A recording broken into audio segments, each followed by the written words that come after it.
Sahabat beriman yang dirahmati Allah, pernahkah kalian mendengar percakapan atau seruan semacam larangan keluar rumah pada waktu maghrib? Memang sudah menjadi fenomena yang sangat lazim di masyarakat. Banyak yang percaya kalau di waktu maghrib tersebut syarat akan bahaya.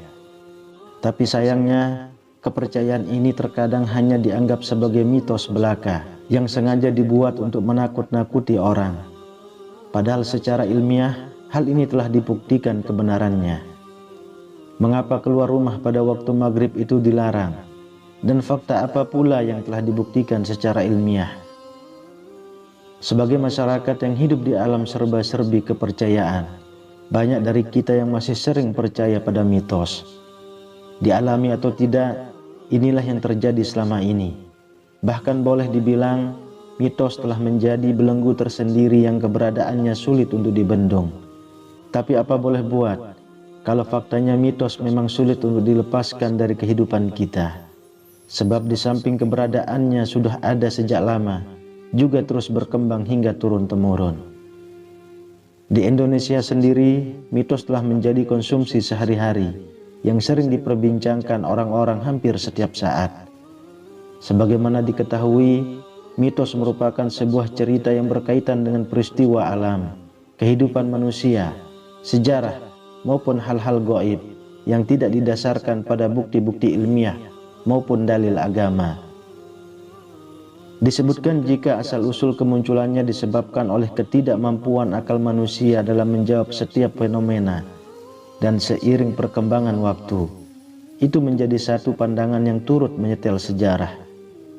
Masalahnya, ketika sains dan agama telah hadir dalam kehidupan manusia, masih ada saja yang telah percaya pada mitos, padahal sains dan agama telah memberikan jawaban atas apa yang dipersoalkan selama ini. Misalnya, ada yang percaya kalau baring atau tidur tengkurap dapat menyebabkan orang tua kita meninggal dunia, sehingga tidak sedikit di antara kita yang takut untuk melakukannya. Padahal tidak dianjurkannya tidur tengkurap oleh ilmu kedokteran, hanya karena alasan kesehatan.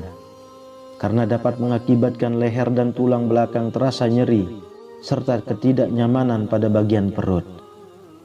Cerita lain, ada pula yang percaya kalau orang meninggal dengan cara tak wajar, arwahnya akan bergentayangan di dunia. Sementara Islam menjelaskan, semua roh orang yang telah mati, tak satu pun dapat kembali walau hanya sesaat.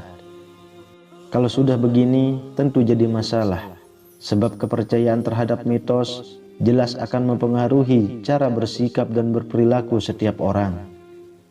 Sebagaimana bunyi hukumnya, kepercayaan yang salah akan melahirkan tindakan yang salah pula. Maka patut kita berhati-hati, sebab jangan sampai apa yang selama ini diyakini sebagai kebenaran justru hanya mitos belaka. Ujung-ujungnya bukannya mendapat kebaikan, yang ada malah terjerumus dalam kesesatan. Pentingnya sikap berhati-hati dalam mempercayai sebuah informasi atau cerita yang berkembang memang sudah seharusnya dilakukan oleh setiap orang. Lebih baik lagi kalau informasi tersebut ditelusuri dan diperiksa lebih dulu sebelum benar-benar diterima. Karena sejatinya hidup ini dipenuhi dengan cerita mitos, apalagi di Indonesia yang memang sudah terkenal dengan kekayaan cerita mitosnya. Kalau harus disebutkan, setidaknya ada beberapa cerita mitos yang begitu familiar selain yang dicontohkan tadi. Bagi mereka yang hidup di desa-desa atau memiliki latar belakang keluarga yang sangat berpegang teguh pada kepercayaan leluhur, dipastikan pernah mendengar mitos-mitos tersebut.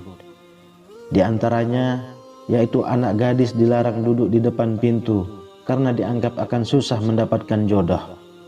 Atau seorang suami dilarang memotong sesuatu ketika sang istri sedang dalam masa hamil, karena diyakini dapat membuat anak terlahir dengan cacat.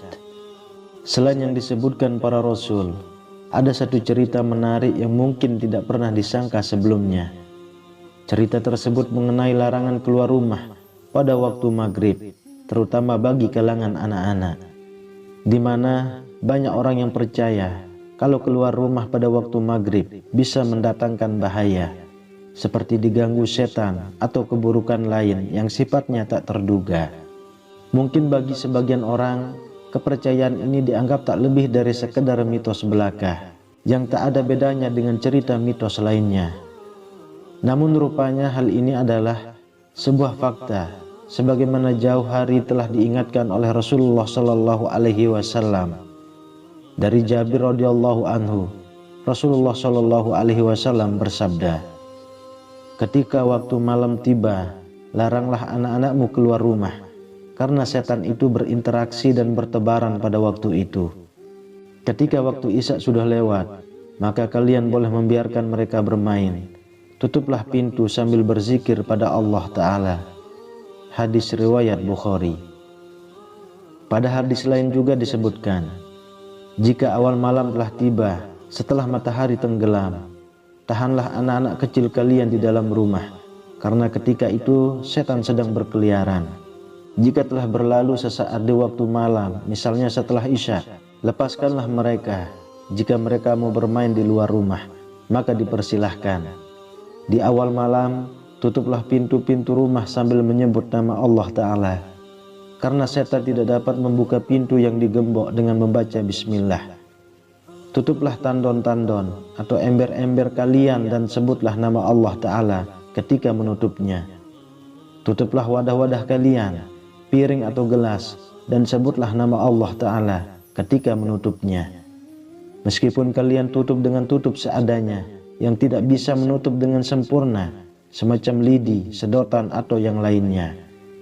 Dan matikanlah lampu-lampu kalian yang memiliki potensi bahaya kebakaran jika ditinggal tidur, semacam lilin, obor, atau sejenisnya. Hadis riwayat Bukhari dan Muslim. Bukan cuma manusia saja yang dilarang keluar rumah, bahkan hewan ternak pun juga diingatkan untuk tidak dibiarkan berkeliaran. Jangan lepaskan hewan-hewan ternak dan anak kalian ketika matahari terbenam sampai berlalunya awal Isya, karena para setan berkeliaran antara waktu terbenamnya matahari sampai berlalunya awal Isya. Hadis riwayat Muslim. Seorang ulama yang bernama Ibnu Al-Jauzi coba memberikan penjelasan mengenai alasan mengapa anak-anak dilarang keluar rumah pada waktu maghrib. Menurutnya, karena dikhawatirkan akan terjadi sesuatu yang buruk dari gangguan setan. Mengingat setan suka menempel pada sesuatu yang mudah ditempelinya, seperti najis atau kotoran. Adapun anak-anak sangat rentan terkena kotoran ataupun najis ketika sedang bermain, sehingga hal tersebut memudahkan setan untuk berlindung pada diri mereka.